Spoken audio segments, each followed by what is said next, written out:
Hello friends, weight loss டயட்டோட டே 4 இது. இன்றைக்கி என்னோடய வெயிட் பார்த்தீங்கன்னா 61.100 கிராம்ஸ். ஸோ டே 1ல் ஸ்டார்ட் பண்ணும்போது 62.200 கிராம்ஸ் இருந்தேன். நான் வந்து டே 4க்குள்ளே வந்து 1 கேஜி வந்து நான் கம்மி பண்ணியிருக்கேன். ரொம்பவே ஹாப்பியாக இருக்குது. இன்றைக்கி நான் எம்டி ஸ்டொமக்கில் பார்த்தீங்கன்னா கொஞ்சமாக இஞ்சி, பூண்டு, கொஞ்சம் மஞ்சத்தூள் போட்டு ஒரு டம்ளர் தண்ணி வச்சு கொஞ்சமாக கொதிக்க வச்சதுக்கப்புறம் அதில் வந்து லெமன் ஆட் பண்ணி குடிச்சிக்கிறேன். இது பார்த்திங்கன்னா உடம்புல இருக்க ஃபேட் எல்லாம் பர்ன் பண்ணுறதுக்கு ஹெல்ப் பண்ணும் இந்த ட்ரிங்க்கு. இது உடம்புக்கு ரொம்பவே நல்லது.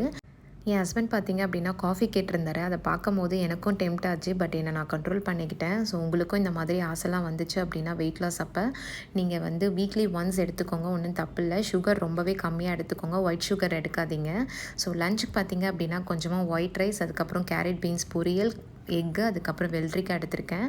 ஈவினிங் பார்த்தீங்க அப்படின்னா சிக்கன் சூப் எடுத்திருந்தேன். டின்னருக்கு வந்து நான் வெறும் எக் ஒயிட்ஸில் வந்து சப்பாத்தி பண்ணிவிட்டு அதுக்கப்புறம் அதுக்கு சைட் டிஷ்ஷாக வந்து கொஞ்சம் மதியம் பண்ண பொரியல் இருந்துச்சு, அதை தான் எடுத்திருக்கேன். ஓகே ஃப்ரெண்ட்ஸ், டே 5ல் பார்க்கலாம்.